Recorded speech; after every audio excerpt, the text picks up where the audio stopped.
Can everyone hear me okay? Awesome. Thank you, Sachita, for setting the tone of this session. And it's truly an honor and pleasure to be here speaking in front of you guys. I think the world has become a bit smaller this weekend because of World Hindu Congress by allowing us to come together and share these wonderful ideas. I've been given 10 minutes for this talk, which is honestly not enough, but it's done on purpose so that we can connect afterwards and discuss it furthermore. So please do, let's speak about it afterwards, let's speak during the breaks and stuff. But before I go on to talk about my topic, I just want to start with a quick shloka from the Mundaka Upanishad that goes, Satyena labhyastapasa hesa atma samajnena brahmacharyena nityam antar sharira jyotirmayohi shubhro yam pashyanti yataha akshinadoshaha. Essentially, what this shloka points out, or the important summary of it, is that truth is not a passive process. It's a very active one, right? You build yourself as a vessel that's capable of efficiently processing this truth through certain practices. And then you take the information from the world around you, process it using the right tools and resources, and then you use that processing to understand the world around you, right? So it's a very active process. And this Upanishad has a very nice, interesting story about a sage Angiras and a householder named Shonaka. So basically what happens is Shonaka goes to sage Angiras and asks him, what is to be known? Honestly, it's a very bad question if you take it to your university professors today. But it is sage Angiras that we're talking about. So he asks him, what is to be known? And he further continues to elaborate the question by giving this beautiful analogy. He says, there's a lot of gold ornaments in the world, made in different ways, made by different people, made to look different, made with different designs. And it's going to be impossible to try and note each one of those gold ornaments separately because there's just too many of them. But if I end up learning about gold itself, how to morph it, how to change it, and how to make it into the different things, then I automatically know about every other gold ornament that exists. Right? So that's what Shonaka said to Angiras, and Angiras was very impressed by this and started giving some knowledge to Shonaka about what Satya is, what truth is. And he describes two different kinds of vidyas. One is the Paravidya, which has to do with transcendental knowledge, and one is the Aparavidya, which is sort of worldly knowledge. And although this seems like a very axiom, it seems like a very abstract philosophy, we can actually use it at its fundamental level in every microset that exists to understand any sort of system, including the very information that we consume on a daily basis with media. So, media is a double-edged sword. We know this. On one side, media gives us information to many different things that are going on around the world, about history, about current events, and so forth. But on the other side, it's sort of become our second brain. And what I mean by this is media tends to process information for us nowadays, right? We've lost that processing aspect that's talked about in the Mundaka Upanishad. And what this leads to is a convenient accepting of truth without readily thinking of it if you're not a content expert. And what this causes is a lot of narratives that are not for the truth, that are instead against the truth. And Sachita brought up a few examples of this as well, including the Rutgers NCRI report. Another study I wanted to talk about is one done by Dheeraj Sharma at the Indian Institute of Management, where he took 50 Bollywood films from each decade, from the 1960s to 2010s, and analyzed the attitudes towards Hindus in these films. And he found that 58% of the corrupt political leaders had a Brahmin last name, 62% of the corrupt businessmen had a Vaishya last name, and when he examined 20 films that primarily take place in Pakistan, they showed Bharatiyas as narrow-minded, unwelcoming, and heavily conservative. And furthermore, he showed that the instances of stereotypicality have been increasing from the 1970s onwards. Now, if we think about what media is, right? Media doesn't only mean news channels. Media can also mean our everyday conversations as well, right? It's a medium to transmit information. And it's a downstream effect from the source. The source in this case is Bharat, is the colonial and post-colonial version of Bharat. And the cultures and practices of Bharatiyas have been studied and described by non-Bharatiya forces, by Europeans, and their experience and their framework, right? Using a different framework.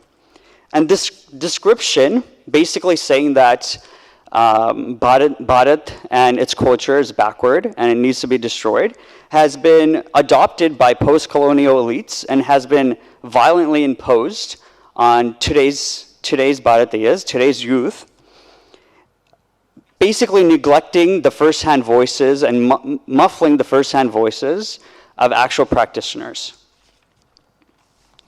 And then the other research I wanted to talk about, just briefly, just to add on what Sachita already said, is that when they did this report, not only did they find increasing instances of Hindu phobia, but they found that it was actively linked to real-world violence, right? It was not just posts online. It was posts that were calling for violent hate crimes of Hindus, which is obviously alarming. So media has been a huge part of Hindu Dharma since our very beginning, since our very existence. Storytelling has been a very important part of our tradition that has the important role of disseminating treasured philosophical knowledge in our scriptures to the everyday common man, right? This can include the Upanishads through stories where they disseminate Vedic knowledge, or our Itihasas where they give us examples of real-world characters facing real-world problems, like Sri Rama, and gives us ways to learn about how to deal with these problems ourselves, like the 16 gunas of Sri Rama, for example. And throughout our history, we've been primarily a vertical system of transmission, meaning that we've been transmitting information through generations, from parents to children, and then their children's, and then their children's, and so forth. But what we're starting to see now, unfortunately, is a disappearance of these vertical transmission systems and an emergence of horizontal streams, right? It's like trying to cross a river with a strong current. This vertical system of transmission is like crossing the river, and these outside forces are those strong currents that are preventing you from doing so. And in this case, another sort of aspect of this is the issue of language. We're sort of losing the ability to speak our Bharatiya languages, and languages are like the veins and arteries of the cultural body. They provide the blood, they transmit the information. And if you cut off the blood to your body, you're not going to live. Similarly, if you cut off these languages, which is starting to happen, there's no longer vertical transmission of this knowledge. So that's something we're beginning to see now. And the diaspora youth especially have many different spheres of influence that they have to deal with on a daily basis. One is their personal self, another is their family, their peers around them, the media, and the larger society. And all these different spheres of influence are using this colonial mindset to basically tell the diasporic youth that your culture is backward, it's inherently backward. And what does this do? This causes them to let go of their culture. This causes them to completely abandon their identity and become silent. Or they become blank slates for other ill ideologies to write on top of them. So what can we do about it, right? How can we rejuvenate this tradition?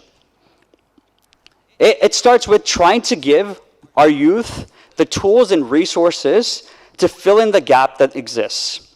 And a large part of this gap has to do with the spheres of influence, right?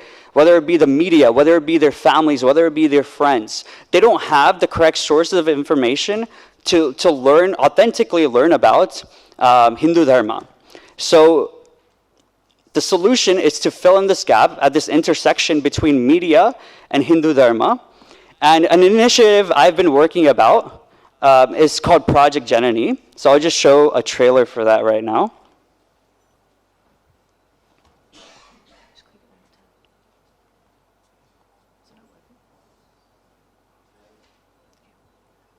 Is there sound?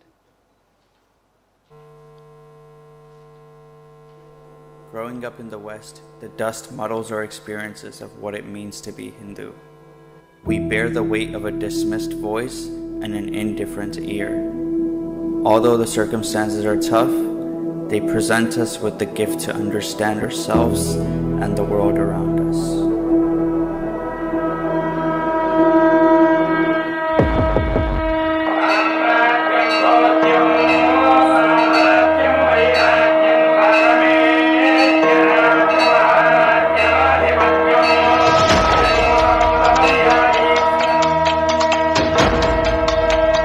It's not that book always gives knowledge, it gives information. Knowledge is somewhere hidden.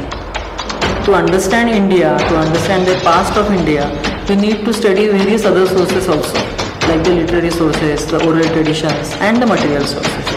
तुम्हाला एवढं म्हणजे confidence आणि security कसं असतं? दरिद्री नारायण भव, शिव भावे जीव सेवा. That is what Swami Vivekananda said. That the Vedas really talk about three realities. One is nature, one is the soul, and the other is the super soul. How can a culture that invented storytelling not tell its own? Omkara panjaratir puradhara saroja bhavakeshava. Omkara panjaratir puradhara saroja bhavakeshava. Dirupa vasaladiko jana tadakaladhara. So,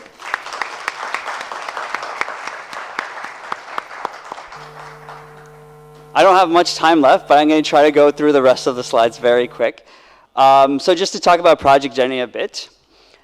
Basically, we saw this lack of knowledge and we saw the increase in Hindu Dvesha, and we knew that we needed to fill this gap and do something. And instead of waiting for anyone else to do it, me and my friends decided to just do it ourselves instead of sitting down and waiting. And primarily the purpose of it was to set a precedent for many other projects that are to come. We want many better, more resourceful documentaries to follow this and to better equip the Hindu youth with understanding their own situation and understanding their culture. So how do we enable the future? Right? This is super important. And the first thing we have to do is we have to create talent searches. There's a lot of independent talent in the Hindu community that we need to take use of. And this talent searching has to be active and united. And those are two important terms. A lot of times the Hindu community is sort of passive and ignorant about what is happening to them, especially in terms of creative spaces. But we need to sort of stand up, get united, and be active about searching for talent who can write and tell our own stories.